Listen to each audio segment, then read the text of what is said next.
Hello, everybody. It's the beginning of another week, which means it's time for Moohead Radio. I'm your host, the Big and Furry Bovine. We got a nice panel for you today. We got Brian, we got Tony the Calf, we've got Peter Powell, Double P, and Jim Hammer Time Hammer, all together in the studio today.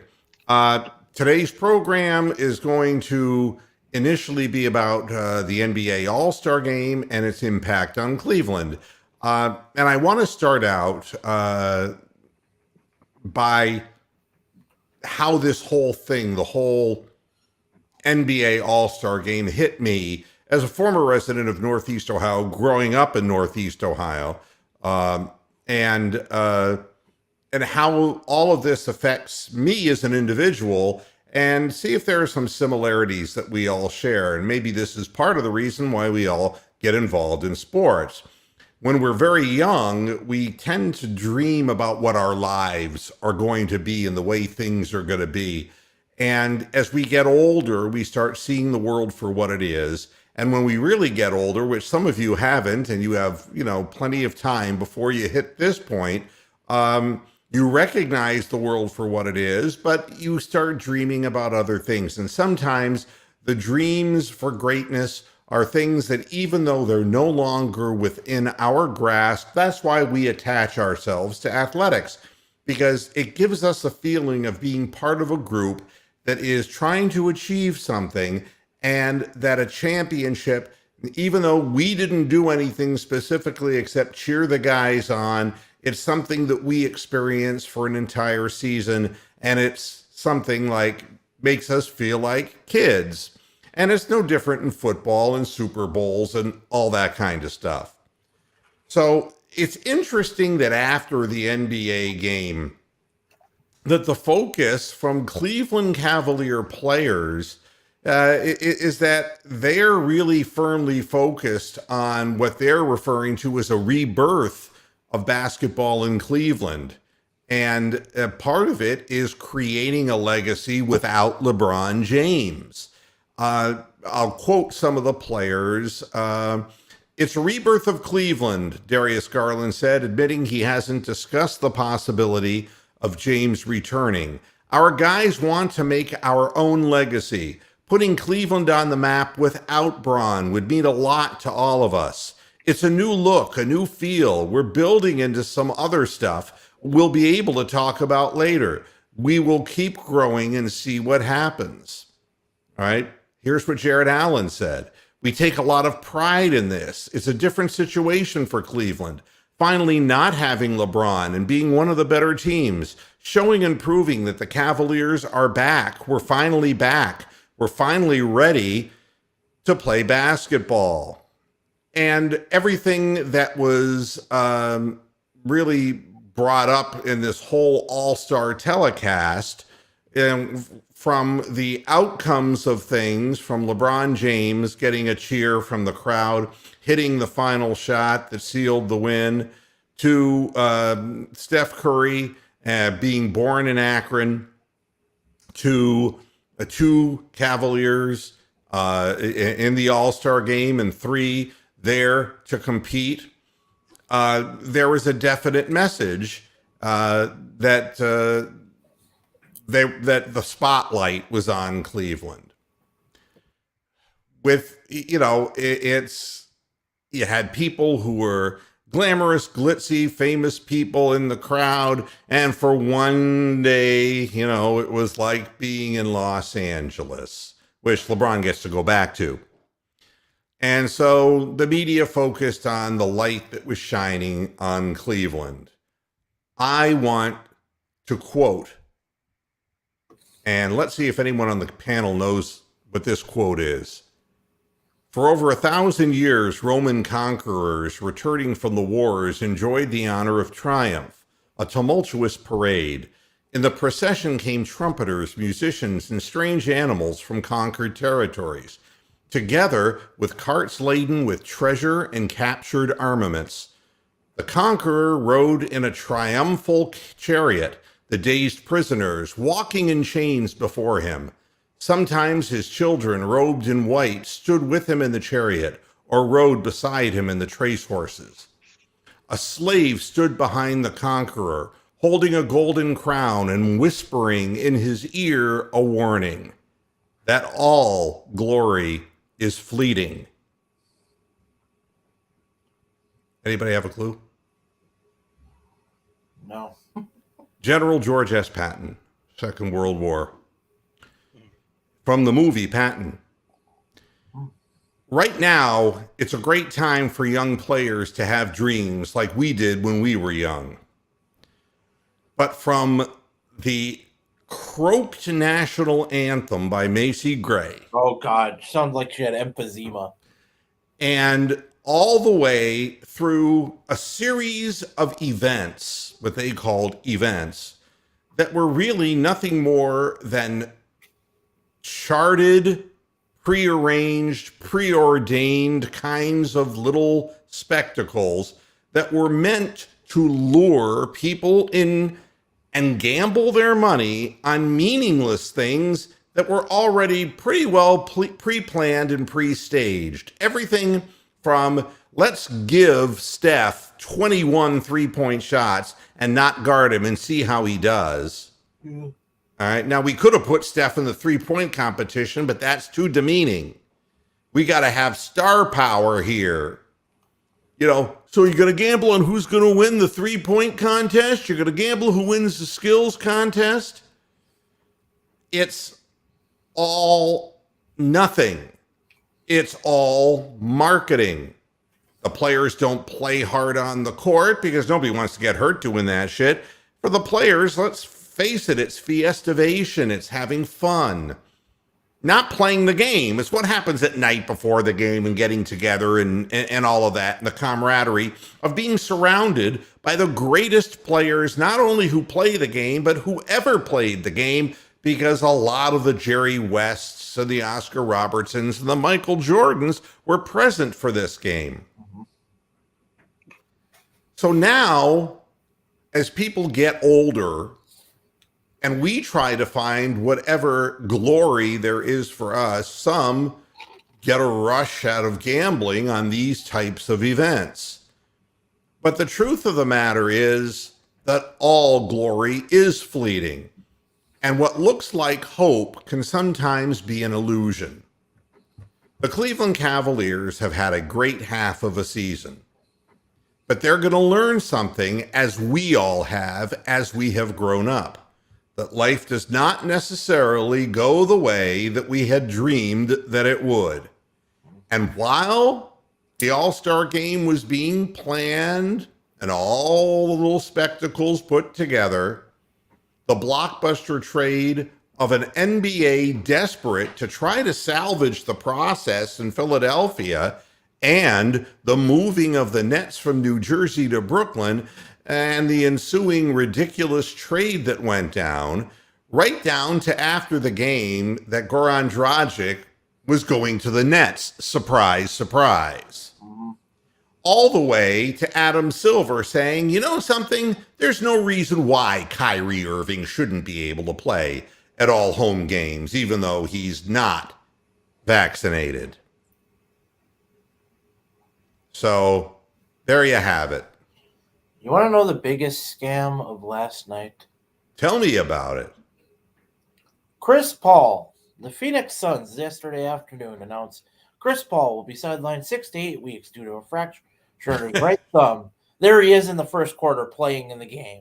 You know what it reminded me of? It reminded me of the young lady who would have been the leading scorer, female scorer in collegiate basketball history, but she injured herself and they let her hobble out onto the court and score an unaccosted basket so she could set the record, even though she had been one basket short of the record. That's what it reminded me of. It's like, oh, we got to let this guy get an assist.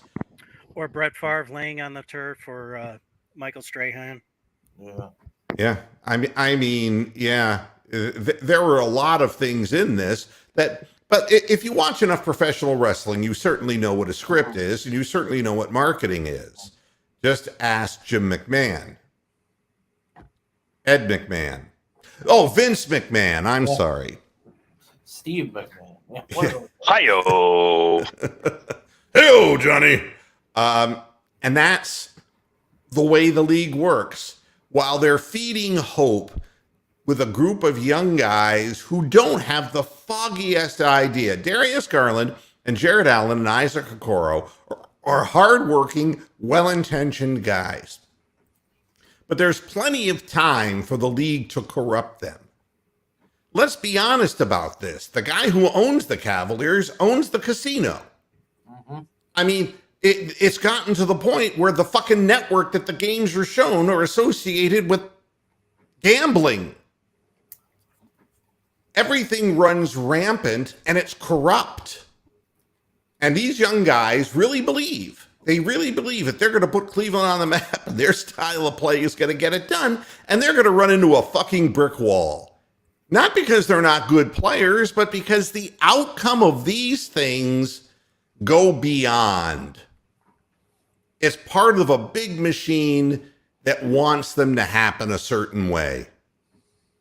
And they talk about LeBron, and I've been watching, and I know a lot of people who are Cleveland fans who prayed for a championship. And the people who came out, the 1.5 million people who came out for the parade afterwards, who were absolutely beside themselves with joy that Cleveland finally had a real championship, not just the 1964 NFL championship before the leagues merged, but a real, honest to God, beat a really good team NBA championship. And today, here's what we get. We get fans who hate LeBron James. They hate him. Not only do they not want him to come back to Cleveland, they just want to dissociate themselves with him. And here's why. LeBron James came to Cleveland and left Cleveland. He was drafted by Cleveland, so he had no choice to come. But he certainly had a choice the first time around, and he was tampered with by the Miami Heat, and he took his talents. He took his talents to South Beach. For me, it's just political infantilism, but continue. Well, I mean, your political element, Brian, hates LeBron James. And I don't care. LeBron James doesn't speak for me and doesn't speak for anybody. I mean, the bottom line is he has his own beliefs and he's entitled to his beliefs. And some of the things he has tweeted are absolutely stupid. All right. But one thing LeBron James knows is where the money is. Show me the money. LeBron James understands when he worked his way to get into the playoffs year after year with the young Cavaliers, that opportunity that was illegally placed in front of him by Pat Riley and the Miami Heat to be able to get together with his buddy Dwayne Wade and Chris Bosh, it was too much to pass up. It was everything he wanted. It was money. It was a fun, warm climate with his buddies. And they were guaranteed to win championships because the league said so. And they had more talent. And then all of a sudden, it's like things start going sour and LeBron comes back to Cleveland. It made a hell of a good story. Let's be honest about it. Whoever the Silver Show is, please type into the chat exactly what you want to talk about, and I'll be more than happy to let you on the show. So, I mean, that's the way we do things here so that we don't get spammers on the air. So I'm getting feedback from somebody here. Do you hear that? The tone? Yeah. Sounds like a phone. Sounds better now. I was hearing it earlier, but I don't know if it was me or you. Very peculiar. All right. But so he comes back to Cleveland, and all of a sudden Kevin Love's here. Kyrie was already here, and they re-signed Kyrie, and everything's happy. We have our own big three, and we end up, getting hurt the first couple tries, but we finally get through. And then it all ends the year after when Durant, when the NBA says, no, we're not done with the dynasty team yet. We're not done with them. Let me tell something to Steph Curry, too, who's old enough to know this, too, is that his winning the MVP is a hasta la vista and sayonara. This has nothing to do with his team, the Golden State Warriors, winning the NBA championship. Ain't gonna happen. It ain't gonna happen. No. But this is what they do to placate. All right?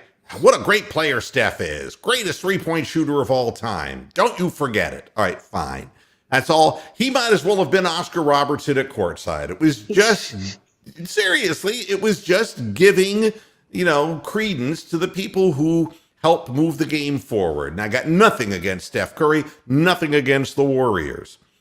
Then LeBron James, when he realizes, well, shit, I can't beat that big three all by myself. Fuck this. Then I got to go someplace else. And it's like, the land of the Lakers is waiting. But, the bottom line is this. The league is going to scramble and do whatever it can to help the Lakers. But Rob Pelinka... He also wanted his kid to play in the California leagues. Plus, he was starting his production company to go into TV and movies. So there were multiple layers to his going to Los Angeles. That's right, and all business related. That's why I say he knows where the money's at. He's no fool. Don't let people say that just because maybe he doesn't write with the kind of authority that a great author would. He knows where the money's at, and so LeBron goes to LA, and then Rob Pelinka just said, that whole organization is bereft of any information and knowledge whatsoever. And a losing record going into this All-Star game, and now they're trapped. So what does LeBron do? He says, well, what the fuck? I can use this as a stage, and I can use this to talk about me coming back to Cleveland, possibly for a third time. And that's what this was. Something that's not going to happen. And I'll tell you why it's not going to happen. Because what LeBron James doesn't understand is that time does move on. And don't dare to dream for too much. When LeBron is in 2024, is 40 years old, his son Bronny will be playing. But I'm not sure it's going to be anywhere near the United States of America. I have sat and watched this young man play basketball, and he plays wonderfully, but he's not that good. He's the number 43 ranked college, potential recruit as far as colleges are concerned, out of 75. That means that there are 42 kids who schools would rather have on their team than Bronny James. I've watched him play. Yes, he can spot up, shoot, and he can handle the ball, but he's 6'3". He's not blazing fast. He doesn't have big fadeaway moves. And it appears now that his father wants to do something that is the absolute wrong thing to do. You want basketball so badly for your son that you're going to make him a package deal with you to come back to Cleveland? Or wherever. No. Wherever he gets drafted. Yeah. Or as Topaz would say, no. I mean, that's ludicrous. You're going to make a demand of a team? Oh, by the way, you're going to use your draft pick on Bronny.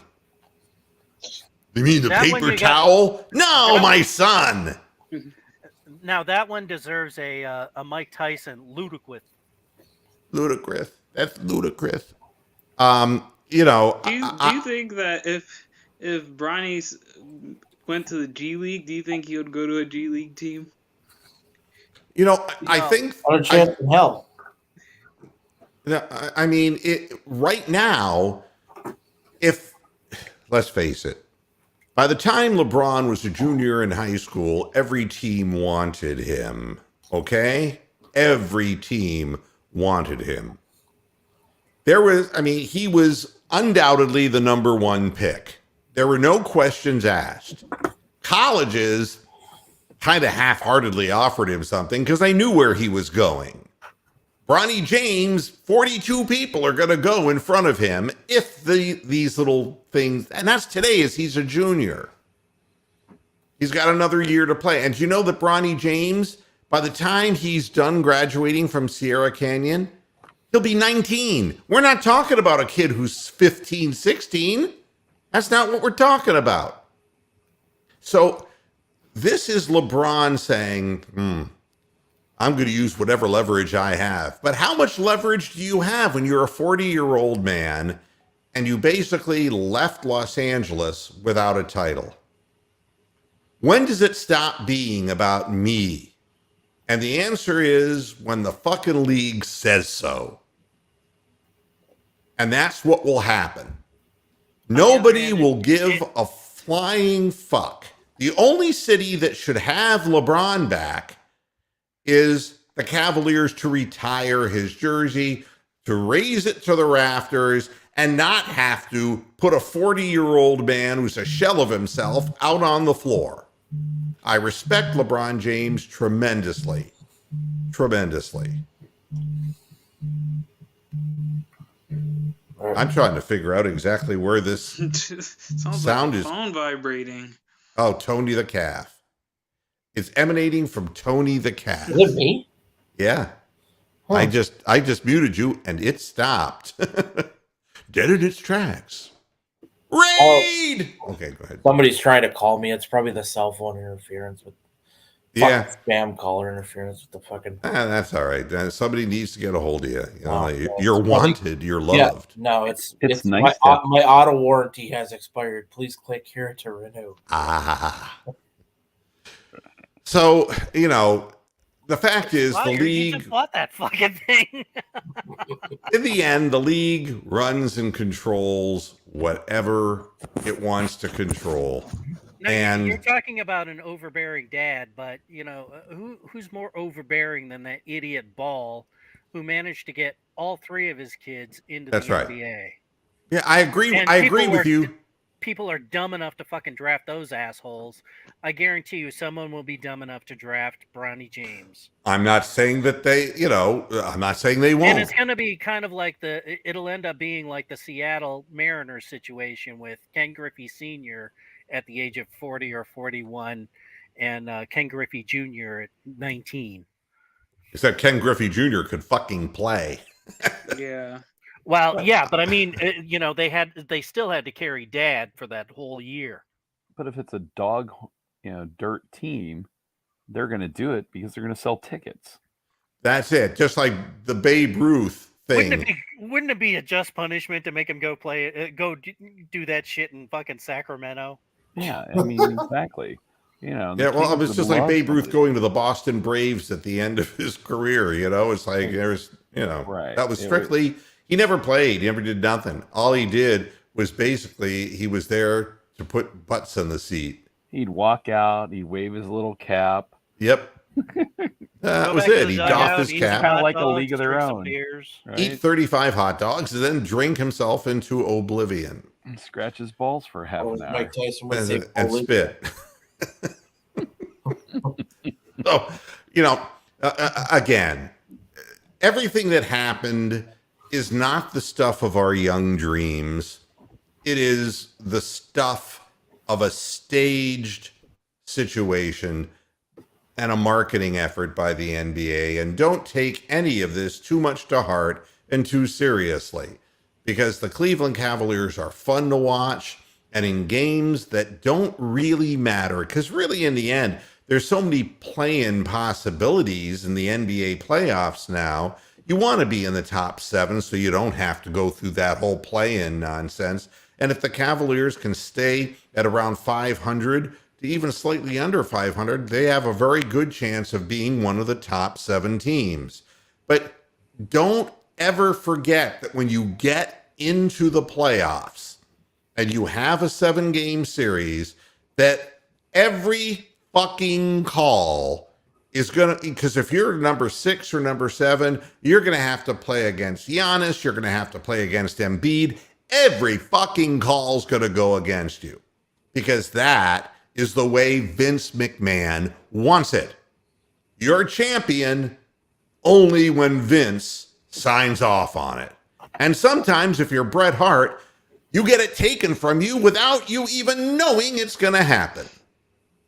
That's the way staged fake sports go.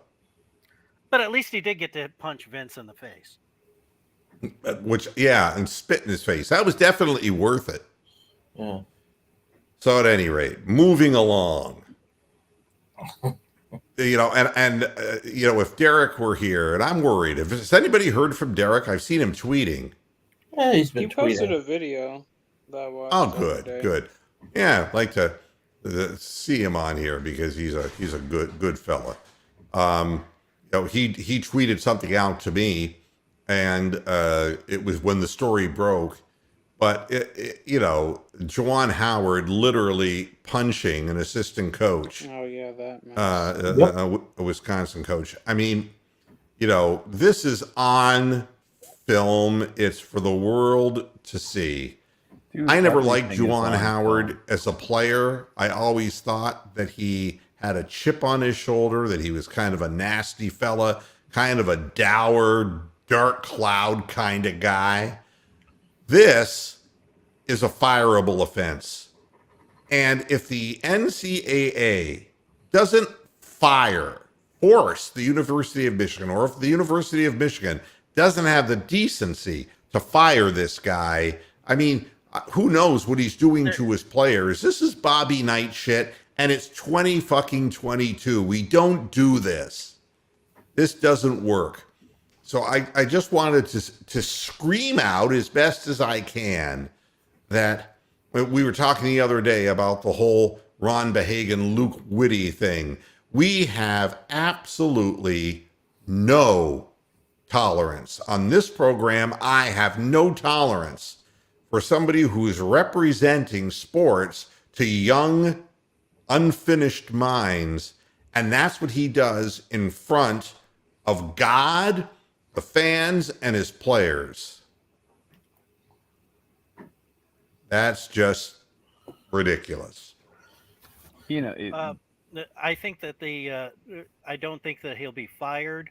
I do think that he'll be suspended for a couple of games or maybe a week and fined by the Big Ten commissioner. And that's going to be it. I can see that too. The Michigan apologists were out in force with me being in Ohio State, on the Ohio State boards. They were all out saying, oh, the other guy grabbed him first, whatever. There was a little pushing and shoving and grabbing and whatever. It does not excuse punching someone. No. And if you think you're going to do something, not to mention it was recorded on the national TV, but even if you're in backwoods Georgia high school somewhere, somebody's got a freaking camera out there, their cell phone or whatever, and they're filming the game. So, I mean, there's a well, the schools filmed the game too. Yeah.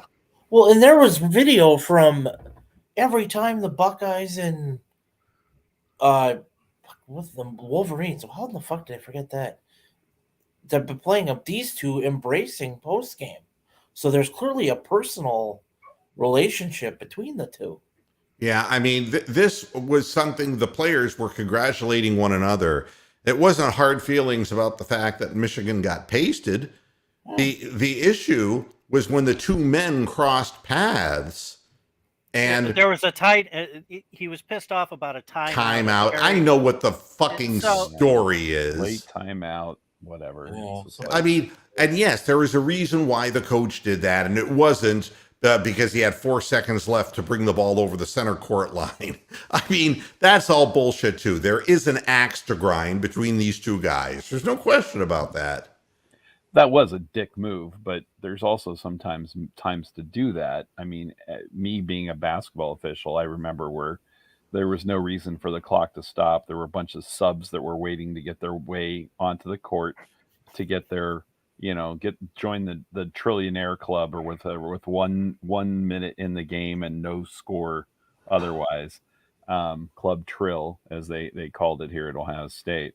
But and we'd be like, wait, tweet, I have to tie my shoe. Oh, subs, come on in. There's ways to make those things happen, but yeah.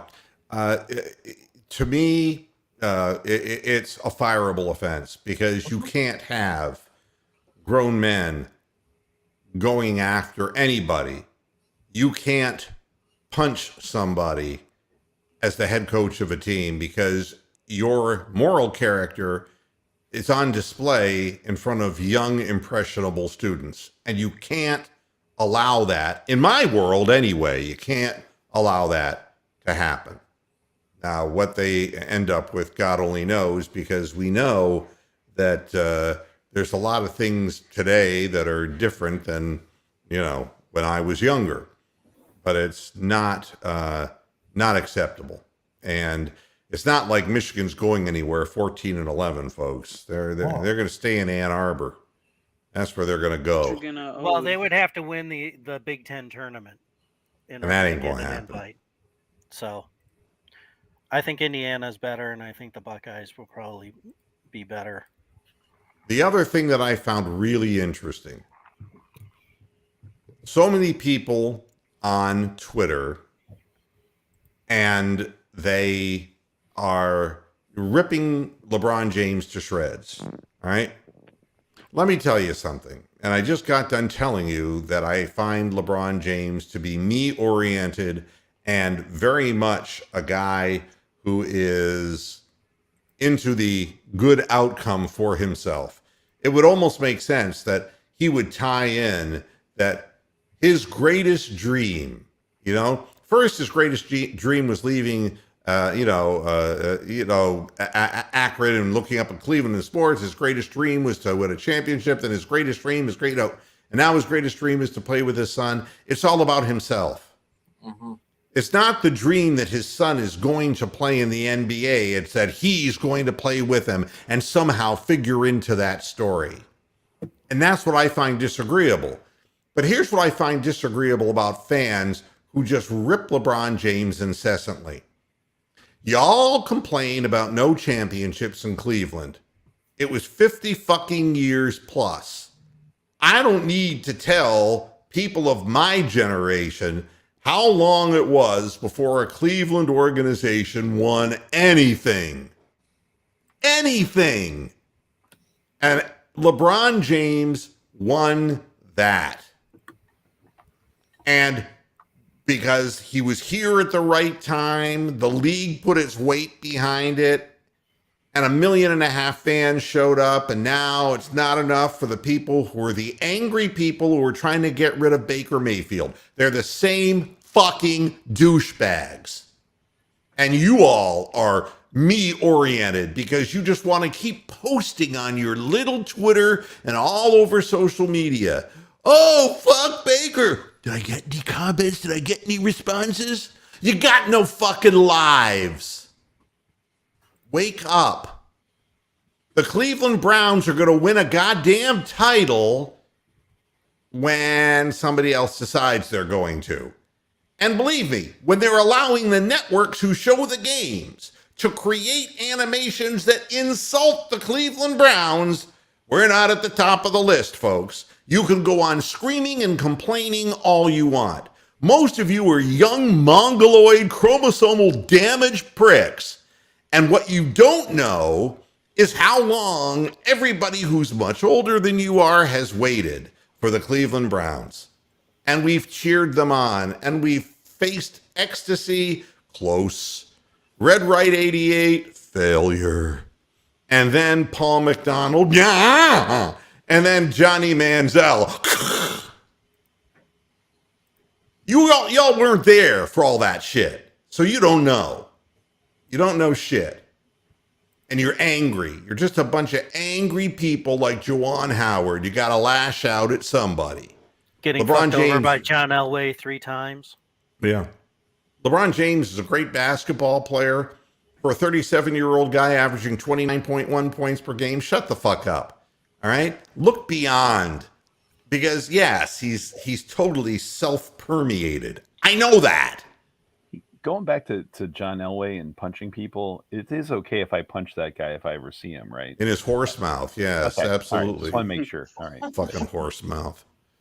Yeah, and he's really done great for himself, since they took the ball out of his hands. Boy, he's really done wonders in Denver, hasn't he? The fans loved him until they put him in a front office. Then he's a drooling person who has no idea what in the fuck he's doing.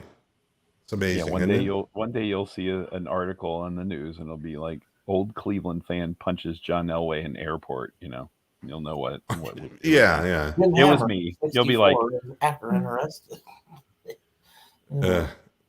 Now, one of the things I was talking about are what the other teams in the AFC North, as I make a very quick pivot, everybody's interested. What's the Browns going to do?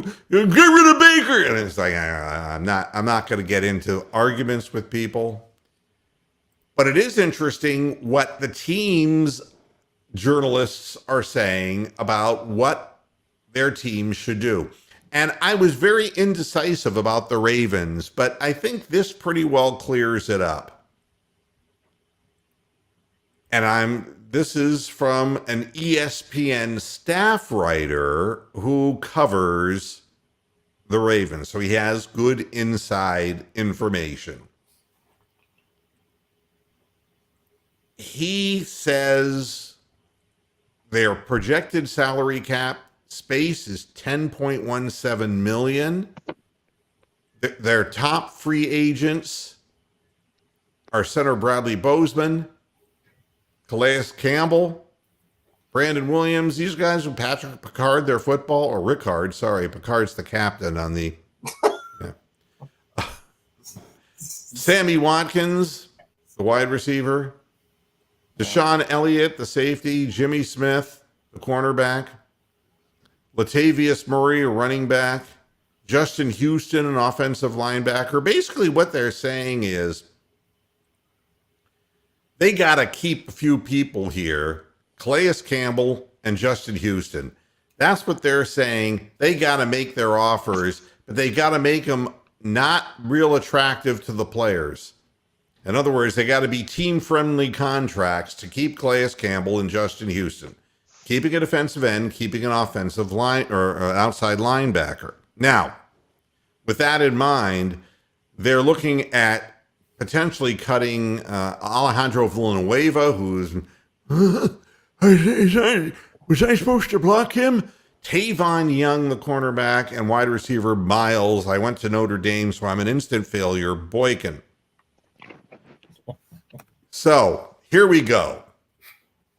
How do the Ravens get Jackson and their offense back on track? And the answer is, in their best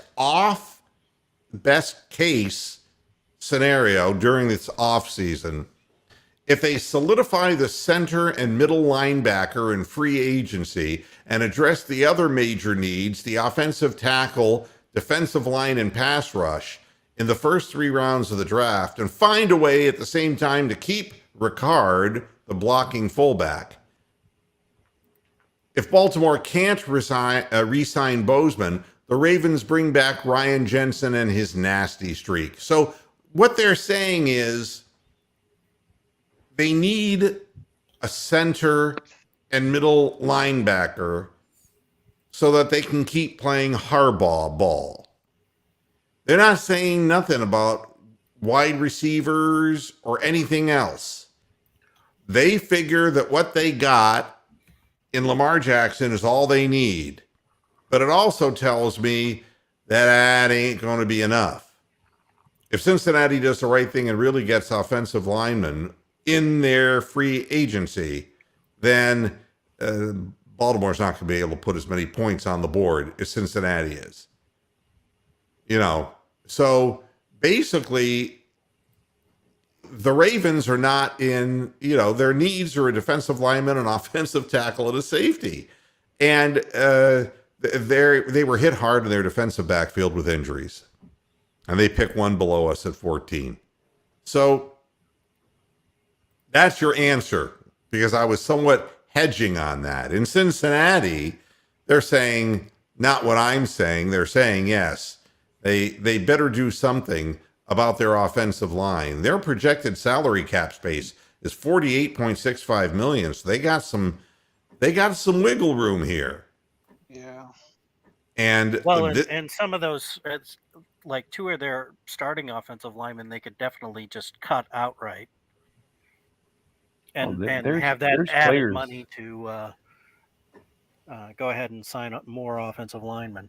there's players all over both lines where they could, move some people in and out, and now they're in an attractive place with a gunslinging popular quarterback and a bunch of wide receivers that, it's going to be a popular destination. So, And the best case scenario for the Bengals, according to their local people, get the upgrades at left guard and right tackle. We saw the deficiencies there. And they still have to figure out whether their second round pick in 2020, Jackson Carman, is going to be a long-term solution at left guard. So they're really kind of flabbergasted about 3 offensive linemen, which is why I'm telling you they got to go through free agency, because they ain't going to draft short-term solutions.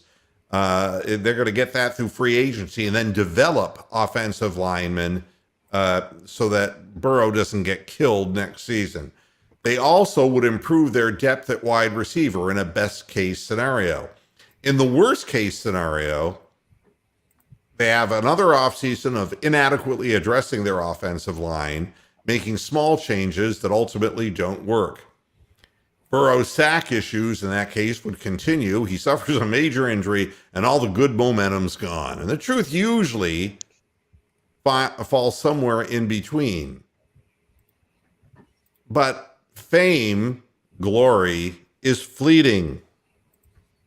There are lots of people who made it to the championship game and never made it to the Super Bowl. The fact of the matter is that Cincinnati is in a position where they have to shore up their offensive line, and there's not going to be an opportunity to do a hell of a lot with the receiving core.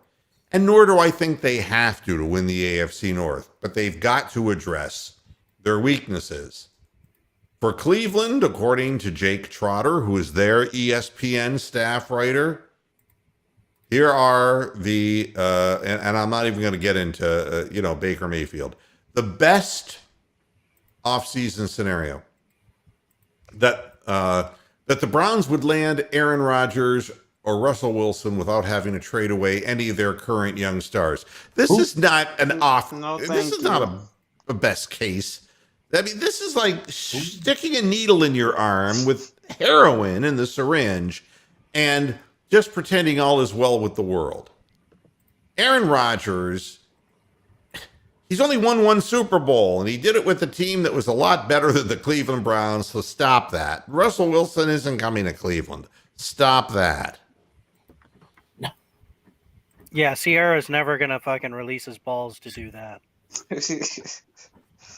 I mean, it's just, and for me, the worst case scenario, because, anyone who's stupid enough to write that as the best case scenario, he's saying the worst case offseason scenario is the Browns don't re-sign Clowney to solidify their pass rush, and then they fail to get Mayfield any help at wide receiver. Now, they would have to be comatose. Yeah. So the real worst case offseason scenario is that we go through all of next year watching Baker Mayfield and we don't have a real opinion about him. Is that we somehow figure out a way to, I've been watching all these vintage NFL videos of the Browns when they were in the same position. 32-year-old Brian Sipe. And Sipe had a sore arm, When he was 32 years old, that's when they drafted Paul McDonald. And when they drafted Paul McDonald to actually play, he played a couple games and he was okay, but he was so slow-footed and so unsure of where to go with the ball. He got sacked so many times, and it just led to loss after loss. And the Browns saw 1.5 seasons of Paul McDonald and went, get him the hell out of here. And that's when they went after Bernie Kosar. To me, you've got to be really alert and to be definitive. And if you don't bring in wide receivers, you're never going to be definitive about that quarterback. But one thing that we have learned from the past, when Frank Ryan, I'm going before everybody's time, was done playing, He was replaced by gimpy-kneed Bill Nelson, who led the Browns to the playoffs on several occasions. And then realizing that, God, we had an old quarterback in Ryan, we had an old quarterback in Bill Nelson, we got to get a young guy, and they drafted Mike Phipps. When you go with the wrong guy, you put yourself in the worst possible position. Nobody saw Brian Sipe as being a good NFL quarterback. They questioned his arm strength, his size. And Browns again, Brian Sipe was 6 foot, 185 pounds. So for all you assholes that say, "Oh, well, we have a dwarfing quarterback," go fuck yourselves. Go fucking fuck yourselves. So we had 6'8" Brock Osweiler. We traded fucking Houston for him. What was he? A big goddamn ostrich. All he wanted to do was bury his head in the fucking turf. Yeah. Yeah, he was terrible. But again, when you say, okay, Mike Phipps, he fit the profile, man. He was 6'3", he was 225 pounds, and he was a successful player at Purdue, Big Ten school, and he had a good arm. But when push came to shove, to be able to get up in the draft to pick him, they had to get rid of Paul Warfield. Mm-hmm. And that's, so basically you took away his best receiver to say, here you go, Mike, go for it.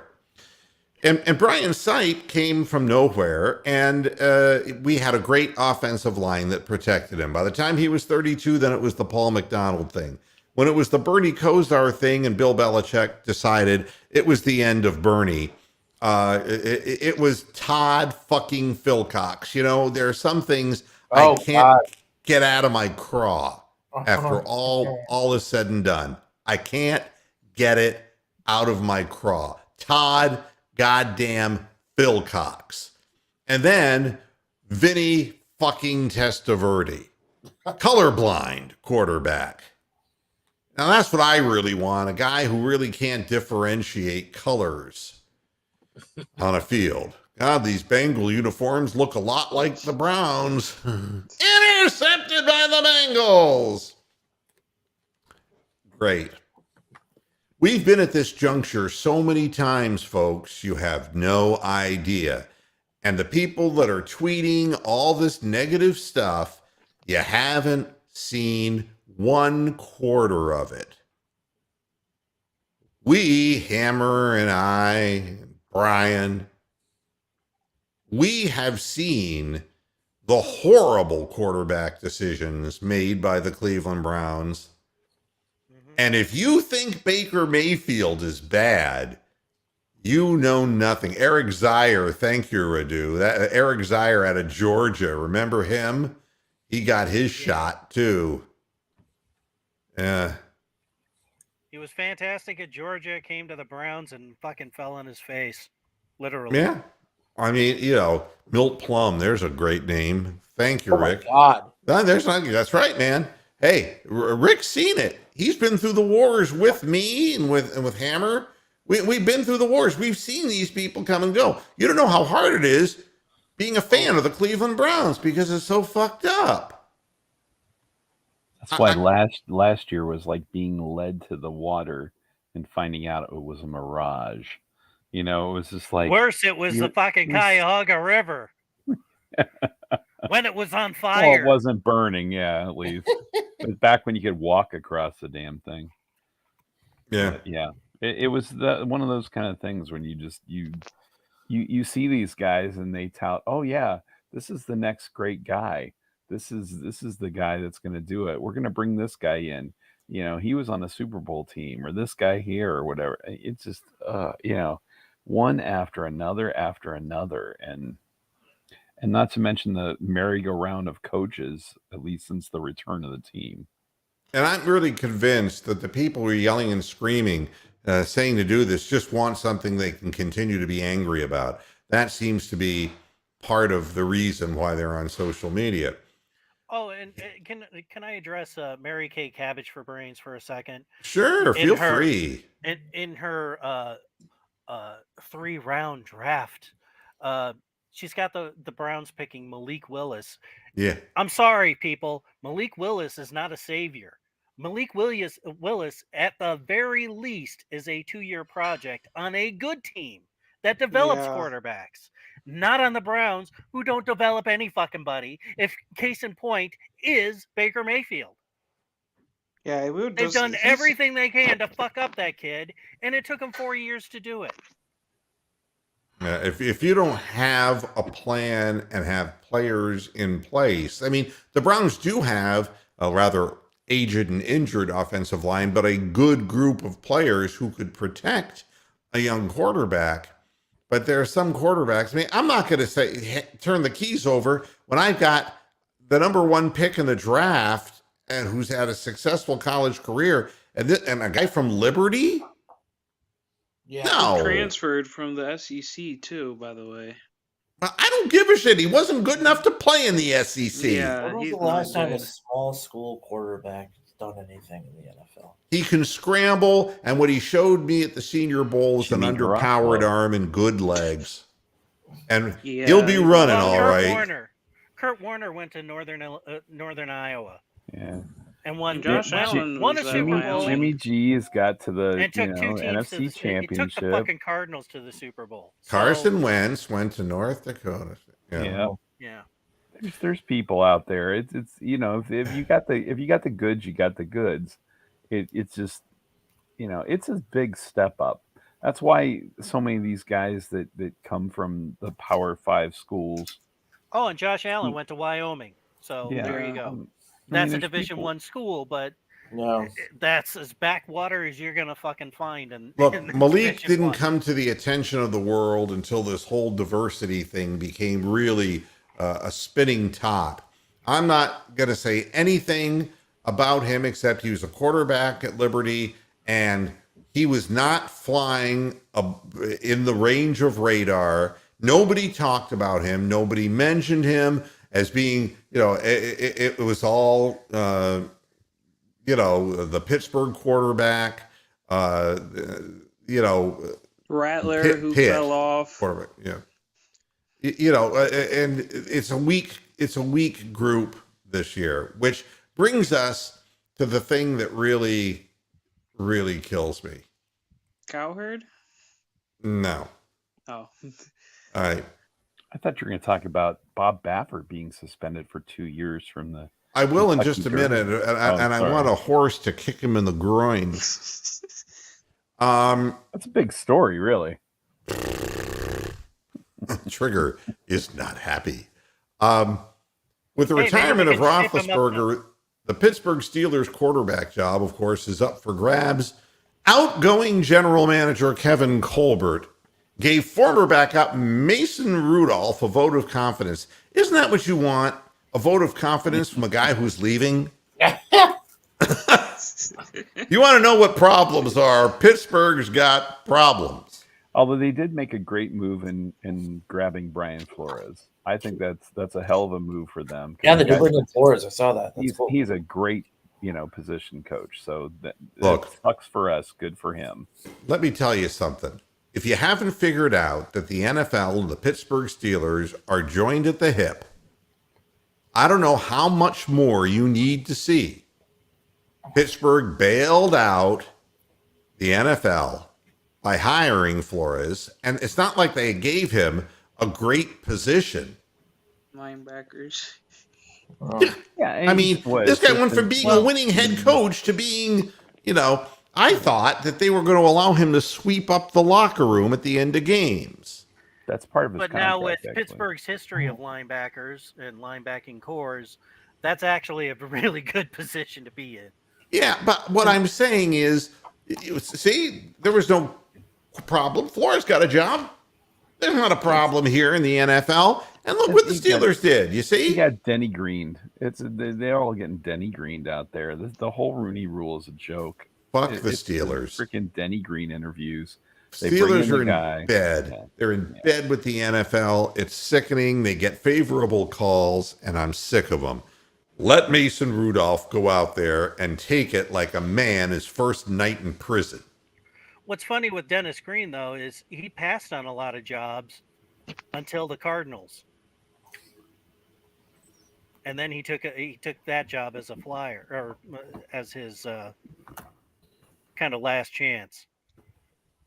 Well, it just seemed like there was. I don't know that he passed on some of them. I maybe you know more than I do on that. It just seemed like he would be the token guy to get the interview, so they would fulfill the Rooney Rule when they had somebody already planned. But whatever. And okay, and what Hammer Time was talking about. Now we'll end up the show with this. The Kentucky Horse Racing Commission announced Monday that Medina Spirit's victory at the 2021 Kentucky Derby has been disqualified. The horse failed a drug test after crossing the finish line first at the Derby. Complicating things is the fact that the horse died in December. The thoroughbred was finishing a workout when he collapsed near the finish line at Santa Anita Park Racetrack. The KHRC also announced a 90-day suspension for Hall of Fame trainer Bob Baffert, who trained Medina Spirit, and fined him $7,500. And of course, Baffert says he plans to appeal the decision. Put this into perspective. That's not even the cost of one of Baffert's suits. The winner's purse of $1.86 million has to be returned. Baffert is a corporation like fucking Amazon is, okay? Bob Baffert can suck a horse cock. Nobody wins a major horse race. There's none of these stories like these movies that they had about underdog horses winning races and unknown people like who Seabiscuit and you're some right. of those others. Yeah, I got a horse at an auction, and look, he won the Kentucky Derby. It's like, no. These people are so hoity-toity, eating their derby pie and drinking their mint juleps. What do you think? I'll let you give your opinion on this. Hammer Time. Well, there's that saying: if you're not cheating, you aren't trying. But it's in no way is it even surprising that something like that happened. You cannot, and it kind of goes back to what we were talking about the NBA and the money involved in it. I mean, all horse racing is all about pari-mutuel betting, and now it's all across the country. You can go here in Columbus to the racetrack and go ahead and and do that. So. Yeah, I mean, and everybody knows about butazolidine and all the problems they had with painkillers being used on horses and horses being destroyed right on the track when their legs snapped and all kinds of things. Believe me, they fall right into the encephalopathy NFL group as far as, they can deny and say whatever they want to say. That is a real cheat-a-thon if there ever was one.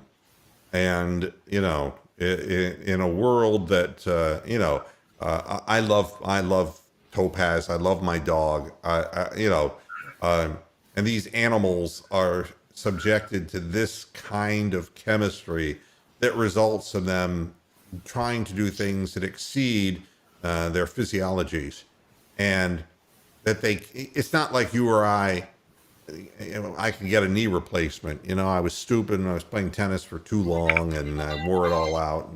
But I could get a knee replacement. A horse gets destroyed, humanely destroyed. I really love that too. Humanely destroyed. That's a shotgun to the head. That's, a bullet to the head. Well, a bolt gun. Yeah, a bolt gun, but yeah. But no, it's just, the whole gambling part of it. I mean, I guess this is Kentucky's version of trying to make things seem right. But all those people who wagered all that money or whatever, they don't overturn the pari-mutuel pool. No. It's done. What's done is done. When NFL has or ESPN now has a DraftKings show every night talking about what things to bet on. I mean, it's all fucked up. And so does Fox Sports 1. And Ohio here has passed a rule to legalize sports betting. Now they don't have a timetable in place yet, Well, but they and finally you have. But they did it because you can go to the Rivers Casino in Pittsburgh and go bet on sports. You can go to Indiana and go bet on sports. So, Hey Tony, are you still free and clean from your gambling? Yep, 2 weeks strong. And you know what we're talking about. I Mhm. mean, it's Well, fucking disease, man. It sucks you in. yeah, and for a lot of people who are disappointed about other aspects of their lives, that's the way they get an adrenaline rush. Yeah, I mean, fuck it. I let myself get so far behind on my car payment, they almost repoed my car. Ooh. Because I would take money and gamble it when I should have been paying my bills. And nobody really, in the end, really wins. Because you think, oh God, well, you know what? I could take this $25, bet it a couple times, make fucking 400, and shit, there's 2 months worth of payments there, and you ain't got to worry. And then soon you Oh. own a mattress company and you're betting $9.5 million on the Bengals. And reimbursing. Oh wait. Ay. Well, everybody, thanks a lot for tuning in to this edition of Moohead Radio. A special thanks to the spammer who tried to disrupt the show but failed miserably. You know what I can tell you. Clothing. How does that? You want to spam? You can spam in the chat room all you want.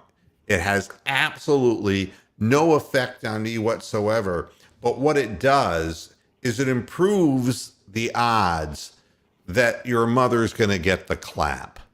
Oh. If you don't get it, look it up. It's an older expression. Thanks.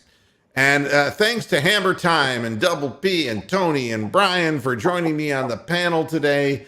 Back to football. It will be in basketball on Friday. The Cavaliers wait a couple of days. They end up going to Detroit to start what is supposed to be an easier final 26 games or 24 games of the year, I believe. And hopefully the Cavaliers will get to a point where they make it into the playoffs, so the league will prove once again who they cheat for once the unknown team gets in there. Thanks, everybody, for tuning in. We'll be back again on Friday at 6 o'clock as usual. Until then, hasta la vista, Pastor Heads. Good night. Go Cavs. Bye. Bye, Key.